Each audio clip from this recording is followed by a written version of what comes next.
Оценщик, который оценивает для банка и является сотрудником банка, естественно, вызывает большие вопросы касательно его независимости. В нашем обществе не до конца понимают данную профессию. На самом деле эта профессия очень престижная, открывает огромные возможности карьерного роста для тех, кто хочет стать оценщиком. Обратите внимание на наши предприятия коммерческого сектора, особенно те предприятия, которые работают еще с советских времен. Вы увидите то, что их балансовая стоимость их активов очень близка к нулю. У нас в стране последний раз масштабная оценка проводилась согласно постановлению в 2009 году.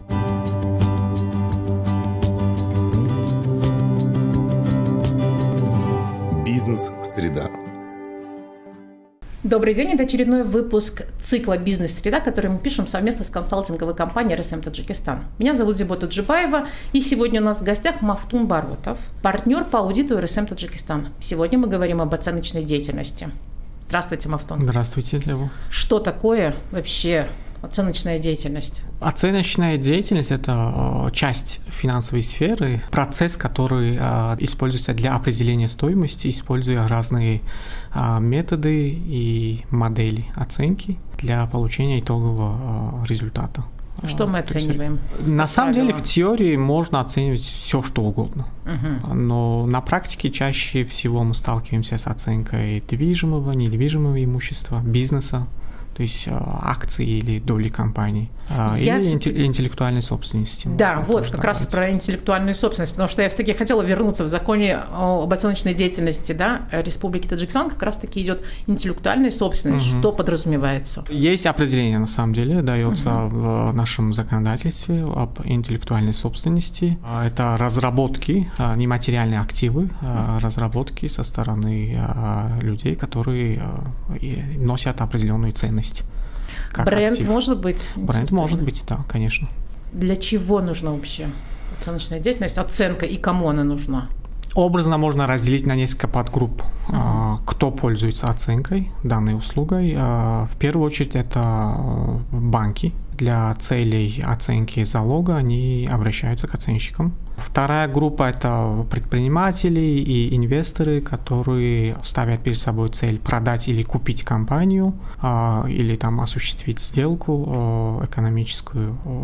Это может быть слияние, поглощение компаний. Третья группа – страховые компании или отрасль вообще страхования, которые пользуются оценкой страховых случаев. И также оценки обращаются для разрешения юридических споров.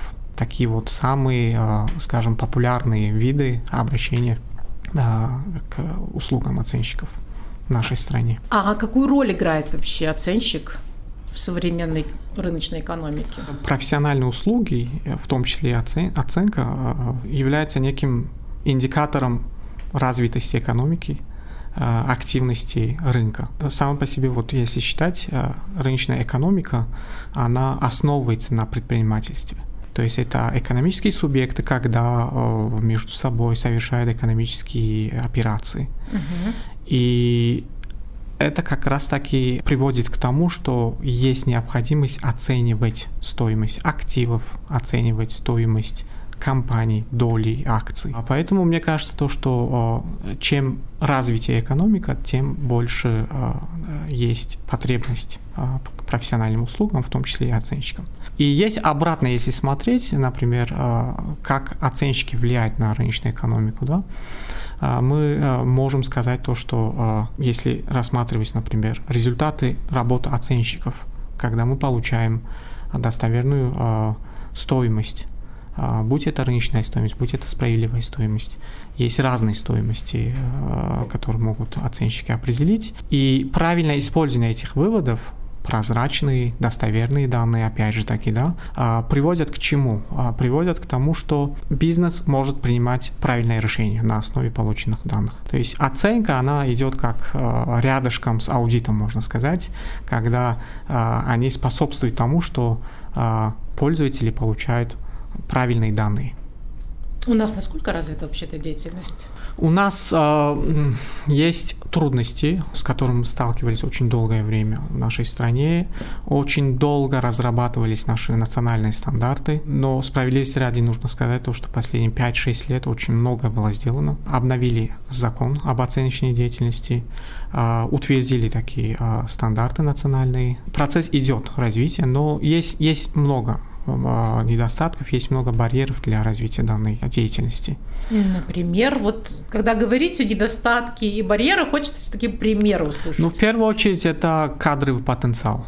У нас не готовят оценщиков в высших учебных заведениях, к сожалению. И оттуда, наверное, и начинаются все проблемы. Да? Вот фундаментальная проблема в кадрах заключается. Другой важный момент, несмотря на то, что разработали сегодня у нас есть национальные стандарты оценки, все равно необходимо будет дорабатывать данный стандарт, потому что есть много чего, что не учтено в наших стандартах, и это мешает на самом деле работать. Другой момент, мне кажется, то, что на нашем рынке сейчас мы видим такую тенденцию, что нарушается независимость от оценщиков. То есть, например, вот первая подгруппа, о которой я говорил, пользователи оценочной деятельности, банки. Банки нанимают оценщиков в свой штат, и, соответственно, они являются уже сотрудниками банка, и теряется независимость таким образом. То есть оценщик, который оценивает для банка и является сотрудником банка, естественно, вызывает большие вопросы касательно его независимости. С точки зрения банка, даже если рассматривать, конечно же, они решают краткосрочно свои вопросы с тем, что когда обращается кредитор, они не теряют много времени, у них есть сотрудник, который может оценить залоговое имущество, и процесс выдачи кредита очень быстро решается таким образом. Но, тем не менее, есть вопрос к независимости. Даже если сегодня практикуется другой вариант, когда банки нанимают индивидуальных предпринимателей, оценщиков, которые имеют разрешительные документы. Но, тем не менее, эти индивидуальные предприниматели работают только на один банк. Их доход полностью зависит от одного банка. Даже если они будут очень объективные и будут независимы, да, с точки зрения принятия решений, в любом случае складываться впечатление будет совсем другое. Да, на самом деле мы всегда будем думать о том, что они всегда принимают решения только в пользу банка. Да, я на самом деле не сомневаюсь в том, что каждый оценщик старается оставаться независимым и беспристрастно делать свою работу, но одно дело намерение, другое дело, как это выглядит со стороны. Со стороны печально выглядит да, все. Поэтому в любом случае, это, на мой взгляд, это нарушение. По поводу кадров. Если их не готовят в Таджикистане, да, то есть, а как тогда стать оценщиком вообще? Кто может им стать? Да, на самом деле у нас на данный момент на практике оценщиками становятся те ребята, которые заканчивают экономические вузы или финансы. Для того, чтобы стать оценщиком, нужно дополнительно проходить обучение. Уже получается то, что самостоятельно нужно готовиться или устроиться в компанию, где есть, практикуется оценка, предоставляются такие услуги, и там уже учиться и становиться оценщиком. Мне кажется, просто в нашем обществе не до конца понимают данную профессию. На самом деле эта профессия очень престижная, открывает огромные возможности карьерного роста для тех, кто хочет стать оценщиком. Даже у меня есть примеры, наши ребята с Таджикистана, которые начинали как оценщики, сегодня работают не только в этой отрасли, но и в других странах, в том числе и в ведущих банках России, в ведущих банках даже Англии. Я знаю ребят, наших таджиков, которые начинали как оценщики и сегодня работают в крупнейших банках в качестве финансовых аналитиков, как смежная профессия тоже к оценке. То есть можно делать очень большую карьеру, и это нужно понимать, и это нужно донести до людей, чтобы они понимали то, что оценка — это действительно очень престижная профессия, и можно сделать большую-большую карьеру. А в Таджикистане дополнительно где-то можно обучиться на оценщика, не устраиваясь в какую-то компанию определенную, где предоставляется эта услуга? Есть ассоциация оценщиков Таджикистана, где предоставляются курсы оценки. Там можно пройти курсы. Но все равно курсы это недостаточно. Нужно практиковать, нужно набирать опыт, потому что оценка немножко сложная профессия все-таки. Вы сказали, что есть как бы еще над чем работать в национальном законодательстве. И вот тут я хотела спросить, да, есть еще международные стандарты оценки, да, и есть национальные. В чем отличие между ними? И есть ли существенное отличие вообще? Когда разрабатывали национальные стандарты оценки, делался упор именно на международные стандарты. Хотели максимально приблизить. Но, как мне кажется, получилось такой рамочный документ, где обобщенно есть подходы, методы оценки, о котором прописаны в стандартах, но все-таки он не учитывает многогранность оценочной деятельности, с чем в реале сталкиваются оценщики на практике. Я посмотрела, он довольно маленький, если так оценивать. Он не только маленький, но он не учитывает очень много чего, с чем мы сталкиваемся на практике. Я приведу один пример. Когда мы оцениваем, скажем, незавершенное строительство. Незавершенное строительство нельзя определить рыночную стоимость для данного объекта оценки. Можно оценить только потенциал инвестиционный, но такие моменты не учтены в нашем стандарте.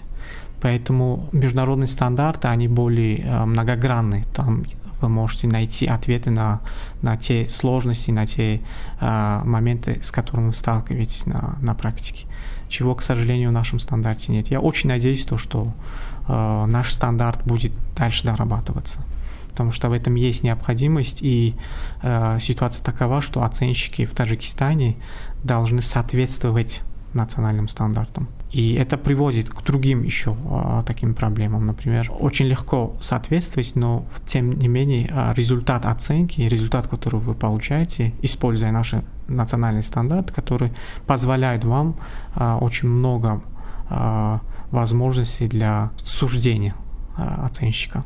Когда как международные стандарты имеют более многогранность и дают вам больше возможностей ссылаться на стандарты. Другой пример, который отражает данную реальность, например, оценка активов компании для отражения финансовой отчетности по справедливой стоимости. Наши стандарты этого не учитывают, хотя это очень актуально для нашей страны на данный момент при переходе на МСФО. То есть требования МСФО по справедливой стоимости активов, но наши стандарты не позволяют. Вы можете определить только рыночную стоимость, что не всегда равняется к справедливой стоимости. То есть там есть немножко технические такие моменты, которые они порождают сложности для оценщика. В каких случаях тогда вообще заказчик просит провести оценку, в соответствии с международными стандартами? Вот сейчас, незавершенное строительство, но этот объект находится на территории Таджикистана, его, в принципе, он будет продаваться здесь, Тут ты хочешь, не хочешь, нужно ссылаться на национальные стандарты. На самом деле, оценщики, когда сталкиваются с такими кейсами, они, в принципе, используют нормы международных стандартов оценки. А проблема в чем? Проблема заключается в том, что я бы не то что порекомендовал, я бы очень хотел бы, чтобы в нашем законодательстве включили возможность использования международных стандартов. Так же, как и в аудите, когда мы можем использовать международные стандарты.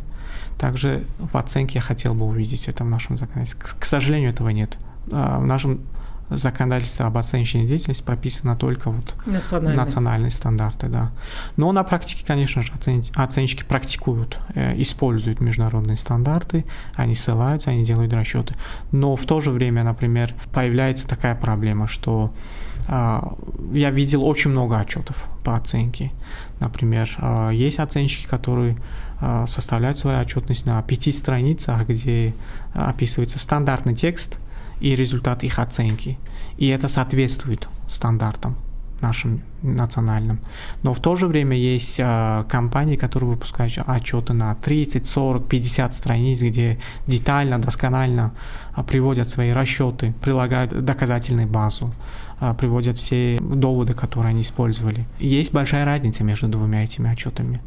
И оба они соответствуют нашим стандартам, и это, по-моему, немножко несправедливо. Но заказчик, приходит и говорит: так, ребят, мне нужна оценка только по международным стандартам. Когда он выходит на международный рынок... Заказчики сами по себе никогда не говорят, какие стандарты использовать или не использовать. Они особо, может быть, не разбираются в этом. Им нужно просто... Есть задача, они приходят к оценщику, чтобы они определили стоимость объекта оценки. А дальше это становится вот работа самого оценщика. Какой стандарт использовать, какие подходы, как прийти к выводу. Какие документы должен предоставить заказчик для того, чтобы была проведена оценка объекта? Список документов есть в нашем стандарте об оценке, но я пройдусь по самым таким важным из них. Это в первую очередь финансовая отчетность. Второе – это юридические документы объекта оценки. Третье – это операционная деятельность смотрится. То есть, если это объект, в зависимости от объекта оценки, конечно же, например, если объект используется в бизнесе, то какие результаты от деятельности, от использования данного актива получает компания. Четвертое, если есть какие-то обременения, то мы смотрим документацию касательно обременения. Смотрим также мы на рыночные данные. Это уже внешние факторы, да, которые влияют. Это планы, прогнозы, тренды отраслевые. Но вы эту уже документацию не запрашиваете от заказчика? Нет, это не входит уже. Если есть, например, бизнес-план, если есть прогнозы, то это, естественно, учитывается. Я вот сейчас, мне интересно просто бренд оценить. А вот тут как? То есть тут только прогнозы и так далее, что еще? Нет, на самом деле учитывается перформанс, то есть операционная деятельность обладателя данного актива и какую пользу он получает от использования. То есть строится определенная модель на основе, в зависимости, опять же таки, от подходов. Да? Есть 3 подхода к оценке. Это затратный метод, доходный метод и сравнительный метод. Оценщик, используя все 3 метода, может определить стоимость, скажем, стоимость бренда, как в нашем случае. То есть от использования бренда сколько мы доход получаем. И строится прогноз, называется дисконтированный кэшфлоу, и на основе этого делаются определенные прогнозы. Мы видим, какую пользу нам принесет данный бренд. Или же, если мы смотрим на затратный подход, то сколько затрат мы понесли для того, чтобы этот бренд у нас появился. Стал брендом, да. Какие факторы влияют на стоимость объекта вообще оценки? В первую очередь физические характеристики самого объекта оценки. Сравнивается также с аналогичными объектами. Влияет операционная деятельность объекта оценки, влияет рыночные данные, скажем, волатильность стоимости на рынке очень сильно может меняться. Также учитываются макроэкономические факторы и коэффициенты. Все они используются и они влияют на стоимость. Также есть влияние трендов и отраслевых показателей. Они тоже учитываются при определении стоимости. Я недавно провела для себя оценку медиарынка. Оказалось довольно сложно вообще, в принципе, даже несмотря на то, что постоянно же крутишься в этой отрасли, оценить вообще и какую нишу занимает, и какие тенденции развития рынка и так далее. А как человек, который в принципе не из отрасли, да, вот приходит посторонний человек, которому нужно, например, я не знаю, оценить медиакомпанию. Или есть такие какие-то инструменты, которые уже вот прямо они подходят под все компании, и, соответственно, по этим инструментам собирается вся информация. Это большая работа, я скажу. Да, это большая работа, и на самом деле каждый объект оценки – это работа с нуля начинается. Нет каких-то шаблонов, каких-то готовых, скажем, решений, да? Чтобы можно было цифры поменять и получить итоговый результат. Нет, потому что каждая компания все равно она особенная, имеет свои особенности, и это все нужно будет учитывать при определении стоимости. Работа оценщика заключается в том, что каждый расчет, который он делает, он должен отвечать за это. То есть он должен обосновывать. Обычно, если, например, Зависит от сложности задания, может продлиться до даже месяц-два. Если это сложный комплекс работ. Скажем, оценить предприятие производственное очень сложно на самом деле. И там нужно учитывать очень много деталей. И, естественно, конечно же, крупная оценочная компания, она будет привлекать больше ресурсов для того, чтобы решить это задание быстрее. Но месяц-два минимум понадобится для этого. И это будет не один человек работать над этим? Нет, это будет целая команда оценщиков, да. Кто может осуществлять оценочную деятельность? У нас в стране есть, согласно законодательству об оценочной деятельности, есть лицензия, которая выдается со стороны Госкоминвеста, и только на основе данной лицензии можно осуществлять. Индивидуальные? Есть индивидуальные предприниматели, которые получают разрешительные документы, и компании. Но компания, соответственно, в своем составе должна иметь оценщика, который прошел аккредитацию. На сколько лет дается лицензия?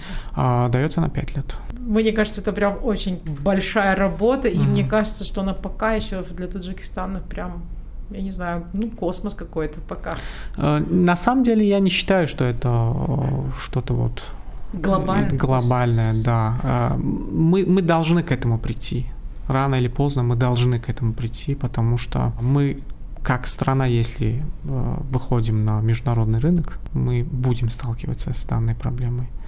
Вот обратите внимание на наши предприятия коммерческого сектора, особенно те предприятия, которые работают еще с советских времен. Вы увидите то, что их балансовая стоимость их активов очень близка к нулю. У нас в стране последний раз масштабная оценка проводилась согласно постановлению в 2009 году. Это была индексация основных средств. Но она не соответствует, конечно же, требованиям оценки, но тем не менее. Сегодняшняя реалия в Таджикистане, мы имеем дело с компаниями, которые не отражают реальную стоимость бизнеса.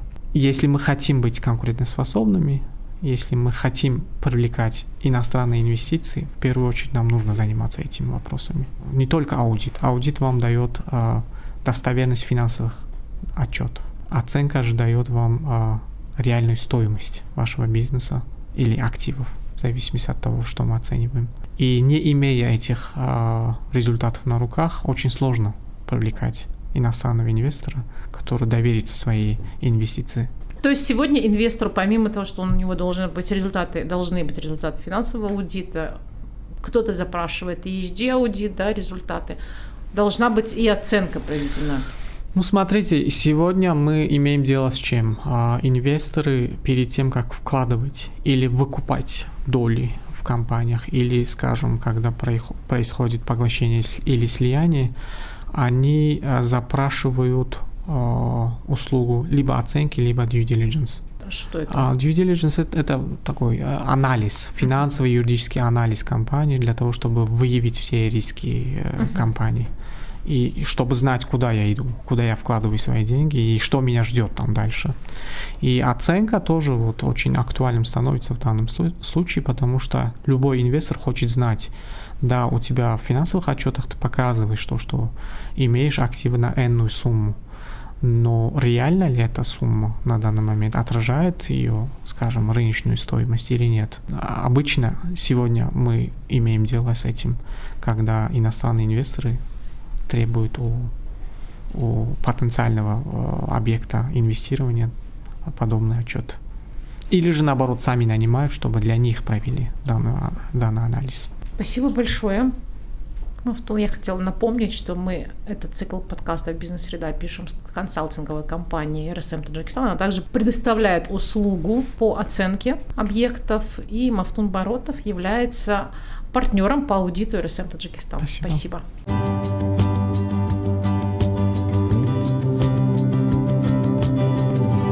Бизнес-среда.